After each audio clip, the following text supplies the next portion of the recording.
Radio Claret América presenta Sediento de ti, la palabra, fuente de vida, con el sacerdote misionero claretiano Tony Díaz. Reflexiones diarias del Evangelio. Aquí iniciamos.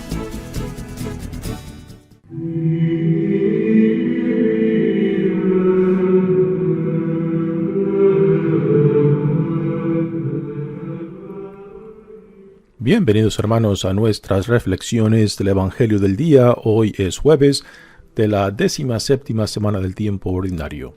Jueves de la 17ª semana del tiempo ordinario. El Evangelio de hoy viene de Mateos capítulo 13 versículos 47 al 43. En aquel tiempo Jesús dijo a la multitud: El reino de los cielos se parece también a la red que los pescadores echan en el mar y recoge toda clase de peces. Cuando se llena la red, los pescadores la sacan a la playa y se sientan a escoger los pescados. Ponen los buenos en canastos y tiran los malos. Lo mismo sucederá al fin de los tiempos. Vendrán los ángeles y separarán a los malos de los buenos y los arrojarán al horno encendido.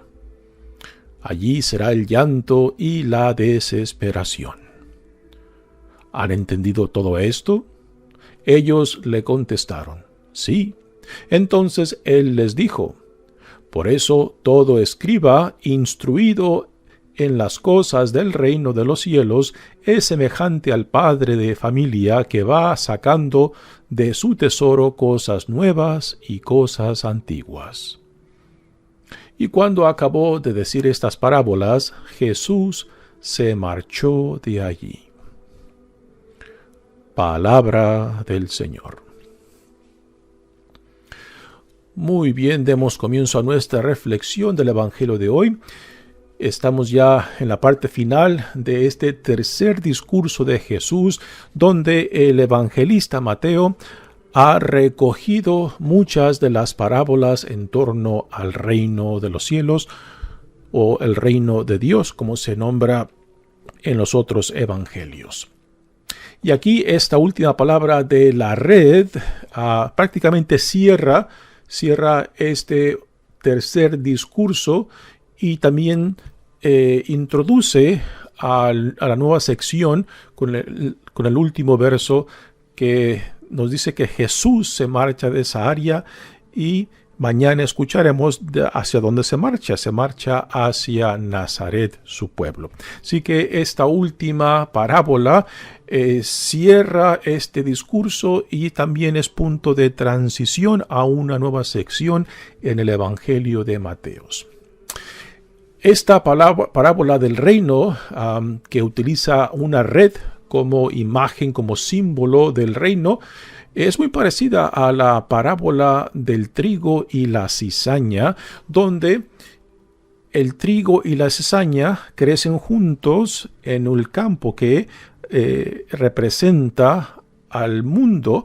Dentro del mundo está el reino de Dios y el reino de Dios, pues dentro del reino de Dios hay de todo, tanto trigo como cizaña. La cizaña es una hierba y que en esa parábola de la cizaña se nos dice de que el tiempo de la cosecha, o sea, el final de los tiempos o el día del juicio, será Dios por medio de sus ángeles quien en la cosecha separará la cizaña del trigo, la cizaña para que sea quemada, el trigo para que sea guardado, ¿no? Así que igualmente esta parábola de la red tiene el mismo mensaje que esa parábola del trigo y la cizaña, donde la red representa el reino de Dios que recoge una cantidad diversa de pescados. Pero no todos son buenos para el consumo. Y cuando los pescadores sacan la red a la playa, pues ahí van escogiendo los buenos de los malos, ¿no? Esta es una imagen que aún se puede ver mucho en ciertos países donde la pesca es muy rudimentaria.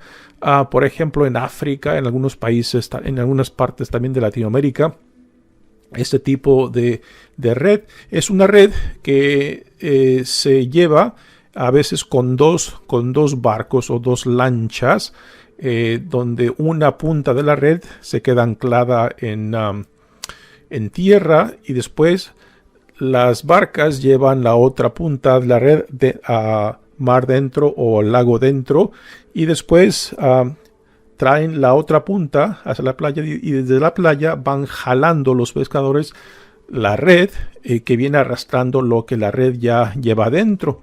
Y después de que arrastran la red a la playa, ahí se sientan después para separar los pescados buenos de los pescados malos, ¿no?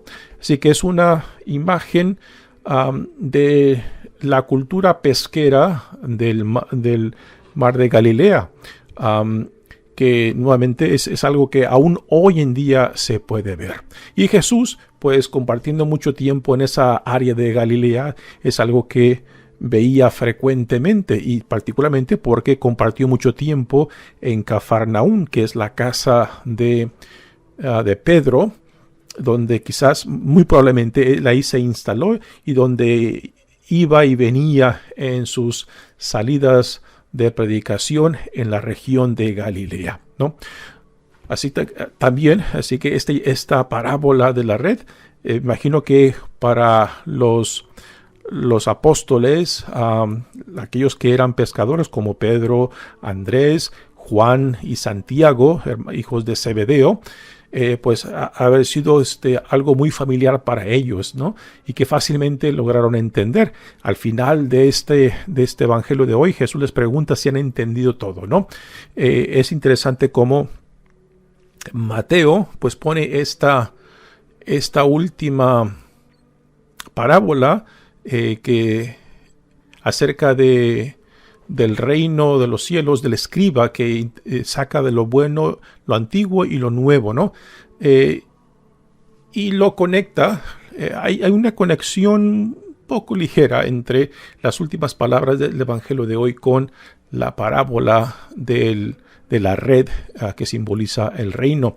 Ya lo explicaré un poquito más adelante en esta reflexión. Así que en esta última parábola, formalmente, de esta sección de parábolas del reino en Mateo, Jesús pone esta otra con el mismo tema de la parábola del trigo y la cizaña. ¿Y cuál es el tema central de esta parábola?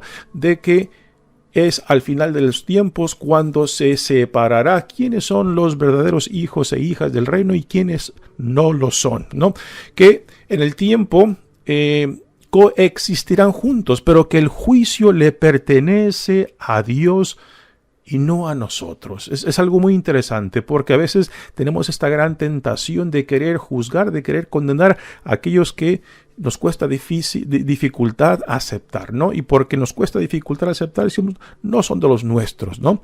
Y depende quién lleva a cabo esta condenación, este juicio, pues fácilmente puede excluir de la comunidad. Pero este tipo de juicio, este tipo de condenación le pertenece solamente a Dios. Interesantemente, en la Iglesia Católica hemos hecho esta identificación entre el reino de los cielos, el reino de Dios con la Iglesia, pero estas parábolas del reino no hacen esta identificación del reino con la Iglesia. Hay otras secciones en los evangelios donde explícitamente habla de la comunidad del reino. Digamos, ya cuando habla de la comunidad del reino podemos hablar de una iglesia, ¿no? Pero estas parábolas del reino no hacen referencia a la iglesia, o sea, a la comunidad que surgió después de la resurrección.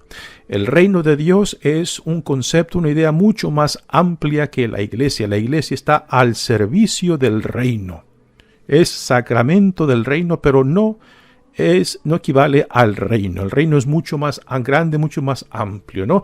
Así que el reino le pertenece a Dios y no necesariamente a nosotros. Somos ciudadanos de este reino y somos llamados a dar testimonios de esta ciudadanía, de esta pertenencia del reino, pero aquel que reina sobre esta realidad inaugurada en Jesucristo es Dios mismo. Así que el juicio cuando habla de lo mismo sucederá al final de los tiempos, vendrán los ángeles. Esta imagen de los ángeles también está en la parábola del trigo y la cizaña. Separarán los malos de los buenos y los arrojarán al horno encendido. Allí será el llanto y la desesperación. Así que esta parábola nos deja conclusivamente firme esta idea de que es Dios quien lleva a cabo el juicio, el condenar quienes pertenecen y quienes no pertenecen al reino. Después cierra esta sección de parábolas con esta imagen, se puede decir muy judía. El Evangelio de Mateo es el más judío de los 4 evangelios, ¿no? Y en cierta manera uno puede imaginarse de que estas últimas palabras dentro de este último discurso de Mateo, pues ha de haber sido de gran consuelo para los judíos cristianos, ¿no? De que no tenían necesidad de rechazar todo lo judío y particularmente todo lo cultural al aceptar a Cristo, ¿no?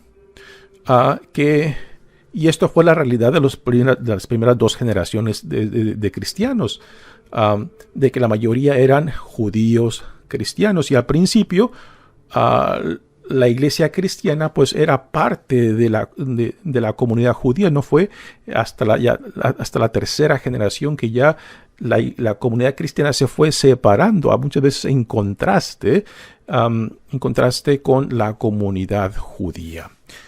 Y ahora las últimas palabras de este evangelio de hoy dicen: ¿han entendido esto? O sea, la forma en que lo pone Mateo es interesante porque está cerrando la sección de las parábolas del reino que el evangelista Mateo ha juntado en este tercer discurso. Y para cerrar este discurso, Jesús les hace la pregunta, ¿no? ¿Han entendido todo esto? O sea, si han entendido las parábolas. Los discípulos contestan positivamente. Es una respuesta muy optimista, ¿no?